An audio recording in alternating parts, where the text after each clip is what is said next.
Hi, everybody. Welcome to Brilliantly Sexy with Devina Kaur. And today I have the honor of introducing you to a very good friend of mine, my mentor, my teacher, and somebody who I just admire so much. Please welcome Sue Charlebois. She is a published author of a very new book called The New Normal, Working from Home. And, we're all going through this period of transition where there's so much uncertainty. We don't know what's happening outside. There are so many things we can't control. But here we have Sue with us, who wrote this book, believe it or not, Sue wrote this book in 24 hours.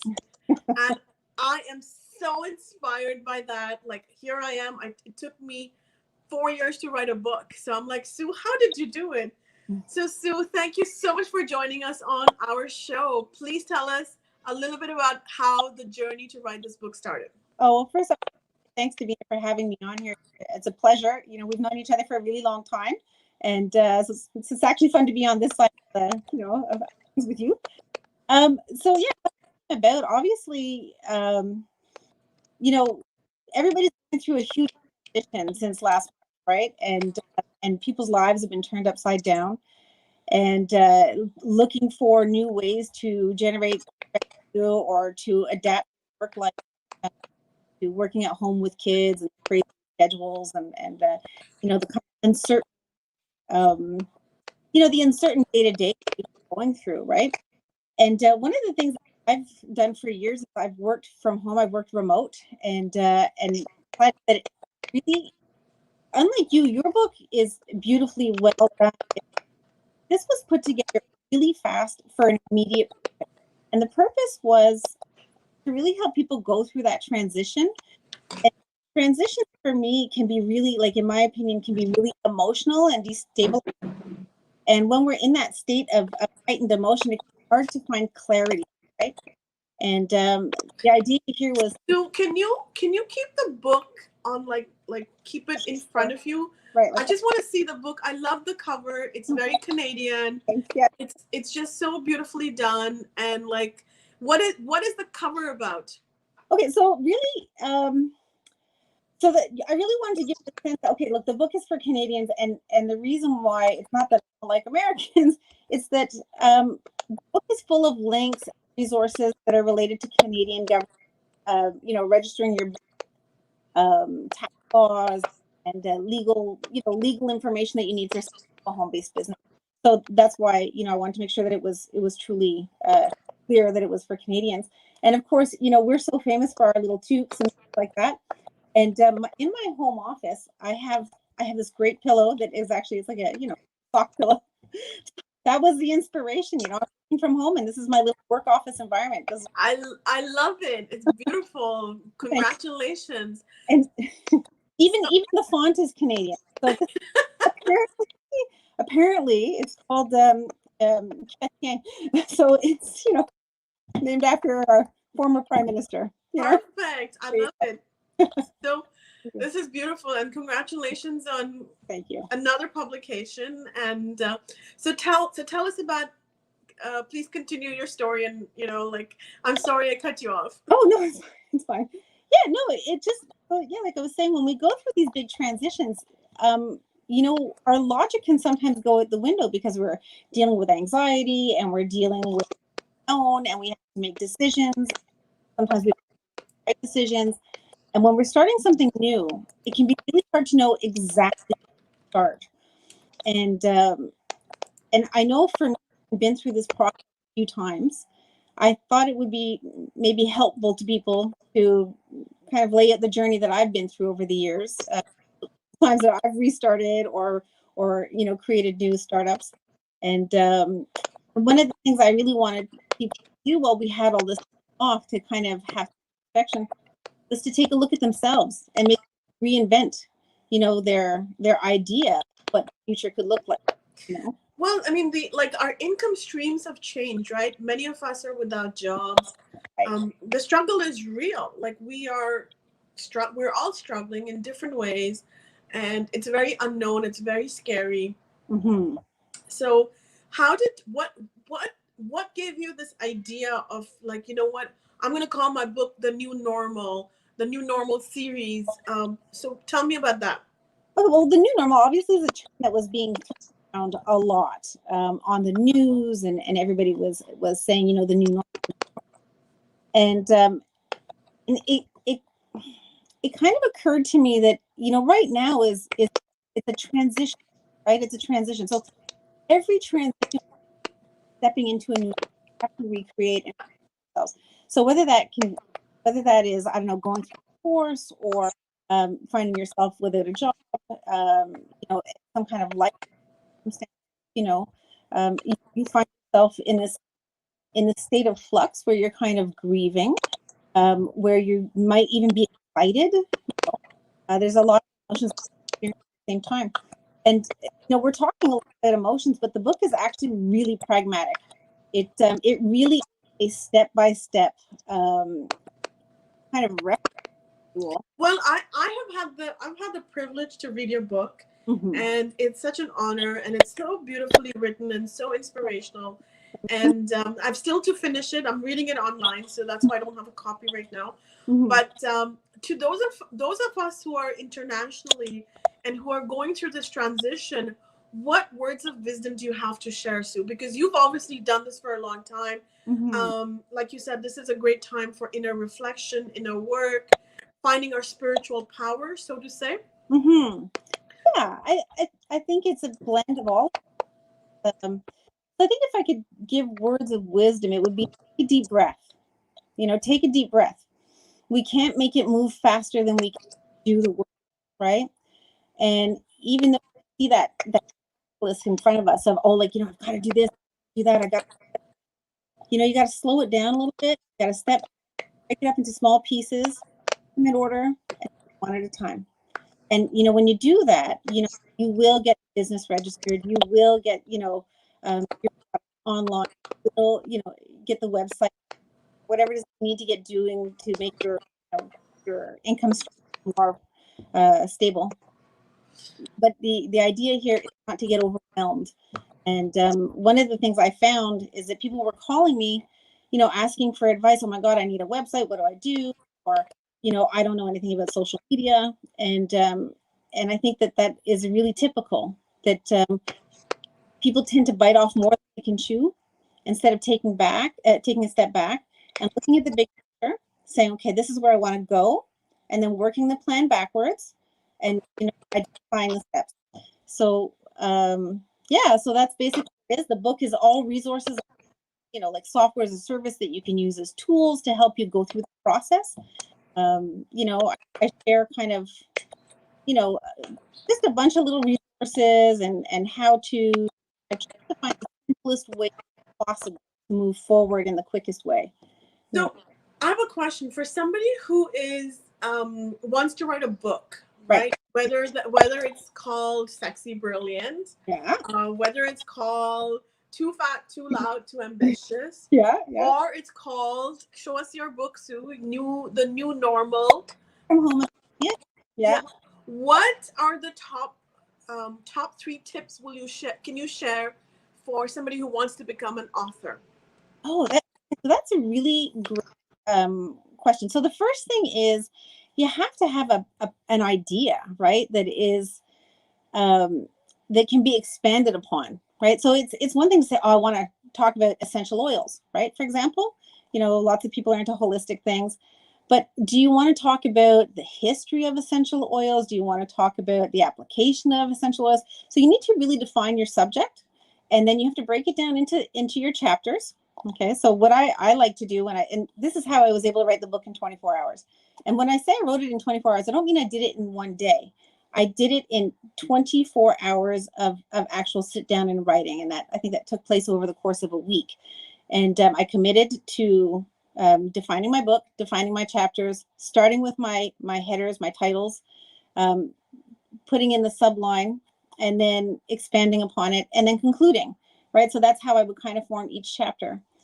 And then, of course, you always have to go back to your objective with the book. So like in my case, one of the lines that I use, that the catchphrases I use in it is, how simple can I make it?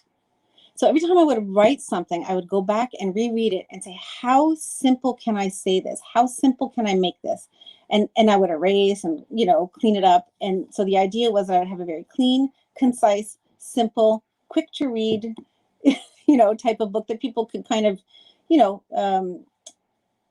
they could consume it, absorb it, and then, put into practice, So that point, going back to your question, is, what is one of the main tips is really defining your purpose in your book, right? So the clearer that idea is, the easier it is to write the book. If you're not clear on where you're going, you can go in circles and circles and circles, and So I have something to say about going around in circles and circles and circles, right? Because I'm severely ADD, and that's just how my brain works. And Sue, you've got experience with that because you have a child who's differently abled as well. Yeah. So, what about for somebody who doesn't know what they like when I started writing my book, Too Fat, Too Loud, Too Ambitious, my goal was to write a book. Right. I had no idea what I was going to write about. Mm-hmm. And I know there are many wannabe authors who are in that position where they want to write something, they want to write a book, but they don't know what it's about. So what do you think about the idea of just starting something and then having the willpower, the determination to follow through? Yeah, definitely. I think work ethic, right? So you're talking about willpower. Some people call it grit, call it spite, drive, getting in the zone, whatever it is you want, however you want to define it. I think that's the key part to it. You really do have to hold yourself accountable to the result that you want to create, right? So if you're not accountable to yourself, what's the point? Really, we have this idea that there's a boss over us. But I think that's one of the key issues too with working at home and loving it, is having that sense of accountability and having that inner strength, and I think you can really only have that if you're passionate about what you're doing, right? Like, you're obviously very passionate about Sexy, Brilliant, and Too Fat, Too Loud, Too Ambitious. So it's easy when that's your message, when that's your core, if that's your purpose, right? Every day you can get up, even when it's hard, you're going to do it, right? And I think that's where it comes, that clarity of mind, that clarity of vision, all comes into play there, for sure. Yeah. Well, that's interesting how you bring passion into it. The passion, is I was so lost for so many years. I didn't know what I was doing. I worked at the bank. I was a dog walker. Mm-hmm. I was doing so many other things, right? And what I found was the more I did it, the more I said Sexy, Brilliant, the more I kind of have the strength, the spiritual power to continue on my mission. Mm-hmm. So we don't always know what we're doing, but taking the first step is one of the most powerful steps that we can do for ourselves, right? And right, yeah. And it also, I'm going to let you speak, Sue. Oh, yeah. So on that point, I was gonna say, it's funny. Sometimes we start stuff, right? And we're interested, and we don't know why. We don't know where it's going to take us. And I remember years ago, I had this boyfriend, and I won't name names, but I had gone back to school to learn how to do artificial nails. Okay, and anybody who knows me, I'm pretty plain Jane kind of person. And he said to me, he says, "Oh, I think it's really cute that you're doing that, but I don't think it's going to go anywhere." Right. And the thing is, I was doing it because I was interested. I was doing it because I didn't know what I wanted to do. And I thought, well, this kind of seems like fun. And sometimes we don't have to know where it is that we're going. We just have to kind of follow that feeling and wonder, and it's going to take us somewhere, right? Like, if you kind of ignite the passion, you keep going. And the point of the story is that, fast forward 5 years after breaking up with this guy, I ended up having this great business. And the girls that I had, brought into the business with me are still running that beauty salon in the West Island. And, it turned out to be a pretty big thing. And it was a lot of fun while it lasted. And I never knew why I had done that, right? But I learned how to do artificial nails. I ended up working as an educator for a company called Creative Nail Design Systems. I was an educator for them for a long time. I used to travel back and forth teaching artificial nail application. And one day I kind of had this moment. I was like, oh, I can't take this, all this artificial woo-ha. I felt burnt out. I was the chemicals. And I took off and I went rock climbing. And I started traveling around North America. And I made, I don't have a bottle here. Hang on a second. I got to show you just a sec. Oops. My dogs are here. So I started a company called Hand Jam Callus Care. And I've been running this company now for 20 years. And I make this hand cream. And we sell it to rock climbers and mechanics. And I sell it all over North America, Canada. We just got on Amazon, so I'm pretty excited about that. But my point to that story is sometimes you have this feeling and you got to go in that direction, even though you don't know where it's going to take you. And, and that's it. Like, you find yourself 20 years down the road, something I learned from working with creative. Well, I've also had the privilege of using Hand Jam, by the way, so I highly recommend it. And it's actually really like almost organic products. And yeah. I just love it. I commend you on that, and to have a business for 20 years to keep it. That's huge, Sue. Oh, so congratulations. Yeah. So I want to talk a little bit about, you're a mother, you are managing a home, you are doing so many roles. You've got many contracts, big ones, small ones. Mm-hmm. You're just doing it. You're a one-man show kind of a thing. One-woman show, pardon me, right? So what message do you have for the women who are tuning in? We've got many women who are here right now in our live series as well. So what message is that you want to talk about, women empowerment? Yeah. I actually had an interesting episode this morning, and can I share that, Sue? Of course, yeah, go ahead. Yeah. I went to drop. I had 3 kids in my car, and I went to drop the kids to school. And as I was driving downtown, this woman was asking for money. We were at a traffic light, and she was asking for money, and nobody looked at her. Right, like I was the 8th car from the light. Nobody looked at her, but when she came to me, I rolled down my window and I took out $5, right? And I gave it to her, and then she started crying, and I was like, "What's wrong?" She's like, "I just left an abusive relationship." Mm-hmm. And I was like so emotional. And then one of the girls who was sitting in the back of the car took out $20 and gave it to the woman. Oh wow. Now this woman, who was literally like like homeless, started bawling. Our traffic light turned green, and she held on to my hand, and she's like, "Thank you so much. Mm-hmm. Like, you just are like saved my life," kind of a thing. And like there was a lot of tears. Right. So I thought to myself that how many of us women, men struggle with abusive relationships too, right? Yeah. And I know this is not necessarily part of your book, but I wanted to talk about that transition that we're all going through in different ways. Mm-hmm. So what message do you have for? Well, first of all, I think that's a great a point. Okay, especially for women. I mean, it's not to sit there and tell poo-hoo on men, or because I think men, men are sexually abused. Men are in abusive relationships just as much as women. They just don't talk about it as much. There's not as much psychological security, safety, to be able to talk about it. Women were a little bit more willing to be vulnerable. And I think that is something, and that is kind of at the heart of why I wrote the book, is that sense of vulnerability that we can all feel. And it's funny that you brought that up. So years ago, when I had my daughter, I was alone with my daughter, and I was struggling. I was so broke. Like I was so broke, and I had to go on welfare. And I was, I felt so ashamed.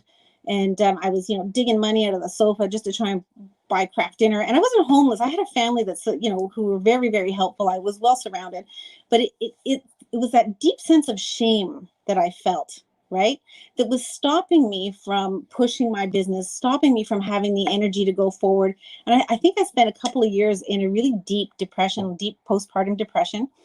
And, I think that there's a lot of people out there who can relate to that and who can, who may even be going through that right now. And, and they're wondering, like, how can I take the next step? What is the next step? I have no money to take the next step, And can I say something to this idea of the reason I'm sharing this story is because, as we're all, ultimately, we all have to heal ourselves, right? And we've all got trauma. We've got childhood trauma. We've got intergenerational trauma. We've got memories. So one of the ways that I found was very therapeutic was it was writing. It Yeah. didn't matter. Like it didn't matter that it was about nothing made sense when I was writing, but writing out loud what I went through, the story that happened to me this morning Right. with this woman who was leaving an abusive relationship. I find that these are very therapeutic things, and sometimes when you just don't have ideas, you just start writing. You create a social media post, an Instagram post, and that becomes your therapy, and also it becomes something that's really helpful to other people. Yeah, absolutely. Yeah, I agree with that 100%. I know for me in writing, working from home, loving it, it was really about me validating myself and my choice, because it was a hard decision. I made some tough decisions, lifestyle to want lifestyle, and it was important to be a stay-at-home mom. Like for me, this is like my, I want to be home as possible in every way that I can. It doesn't mean that makes me a better mom than a mom who goes out. It's just that for me, that was the way I want to be a mom, right? Because so everybody has those choices and make those decisions, and like in your case, I mean, I think in your case, inspiration just grabbed you by the heart and just pushed you. Like I know you're so passionate about sexuality and your message. Yeah, Sue, you keep breaking up. Say the last part again, please. Oh, I think I said, I think that when we go through this, yeah, I can. You're still breaking up too. Hang on, I'll see if I can adjust that. Is that any better? Is that better? Yeah. Okay. Yeah. So I was just saying, like, I think that we do sometimes just have to move from passion. And I was saying, like, you're so passionate. In your case, I think Sexy Brilliant grabbed you by the heart and just pulled you forward, right? And for some people it's like that, and for other people it's about taking discipline. We all have different personality types, we all have different core values, we all have different needs, and I talk about that in my book too, about really understanding what your, like, because everybody has a different priority. One of the things that surprised me about me, right, we always think we know ourselves so well. I took a psychological test to figure out where my priorities were at, and I've always been kind of a free spirit and kind of go with the wind and follow my passions. But after taking the test, I realized just how important financial security was, and having financial independence. It was like right at the top priority, even before food, which was, I found kind of shocking. So I think we all need to take some time and get to know ourselves. I know you recently went to a yoga retreat. You did a 1 month retreat, right? How was that for you? Did it bring you clarity? Oh my gosh, it was one of the most, going to the ashram was one of the most difficult things that I did. But I'll share more about that. And I quickly just want to, it was too hard. I'm still processing my emotions. Let me put it like that. Yeah. So coming back to your book, where can people find you, and what's the best way that the Sexy Brilliant community can support you?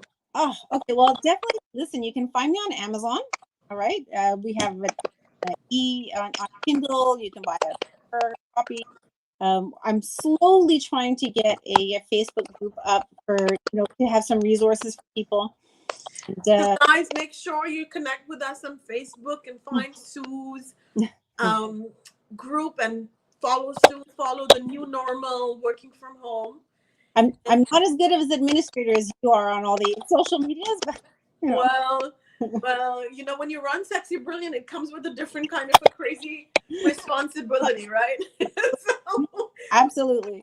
But thank you, Sue. I have dropped the links to Sue's book in the comments, guys. So make sure that you are checking it out on Amazon. Sue, give us the name of the book once again. Please bring it up on the screen so Sure. video can see it. So it's under the title New Normal, Working from Home and Loving. Now this is a cover that we put up temporarily. We're probably going to be changing the cover in the next month or so. And New Normal is going to become the series title. And then we're following up with other books dealing with other types of transitions, including possibly, abusive relationships, divorce, death, also budgeting, financial hardship. So I think the whole idea of the New Normal series is going to tackle those those little points that people often feel ashamed of or feel shame, you know, or yeah. So I have, part of me wants to know, I am not on any social media. How can I connect with Sue? Okay, the best way, I have a website. So the website is New Normal Book, or you can find me at SueCharlebois.com, and you'll find all my businesses there. And it's probably SuzanneCharlebois.com. Sorry. SuzanneCharlebois.com. I will be dropping the links to the website. So guys, make sure that if you watch this video, make sure that you reach out to Sue and say hello to her. And thank you so much, everybody, for joining in. We've got about 300 people who are here right now. So there's a lot of people that we're streaming live. And of course, we're going to get to a podcast as well. So in closing, any words? Have we missed something? Really just, I really just want to tell people, because I'm actually getting a lot of phone calls right now for people who want to build their website, because they feel like they need to be online or that they need a solution. And I think things are kind of a little uncertain with COVID and, everything, around school and kids and all that kind of stuff. So I think my best advice is breathe. Breathe. Yeah, keep it as simple as possible. Don't worry about what people are thinking. Don't worry about what people are saying about you. You mean, in other words, be sexy and be brilliant. Absolutely. Be very sexy, be very brilliant, and breathe. Keep it simple. Keep it simple. Know who you are. Yeah. Know what you want in this moment. Yeah. Like exercise, fresh air, sunshine. Absolutely. Yeah. That will always be the sexiest thing we do, guys. So, and you know what? As difficult as this time is, it's also a very exciting time to be alive. I'm happy. Like I find this kind of interesting to be observing history right now. I mean, I'm very grateful that my family is safe, healthy. So, that's the first thing. And but I mean, just from a social science kind of point of view, it's fascinating. It's fascinating. Yeah. Thank you so much, everybody, for tuning in. Make sure to connect with Sue Charlebois at SuzanneCharlebois.com and the newnormalbook.com, as well as finding her you can connect with her through me as well. So, and you can find us on sexybrilliant.org. And everybody who's here, make sure that you are signing up for a newsletter on sexybrilliant.org. We are a nonprofit foundation to remove toxic shame. And as always, your shares. Send this video to your friends. Send this video to your sister. This audio to your mother, because we all need the support to help us in this transition that we're all going through. Right, Sue? Absolutely. Thank you so much for joining in. And thank you to everybody who's here. I'll catch you guys tomorrow for another live video. Namaste. Thanks for having me.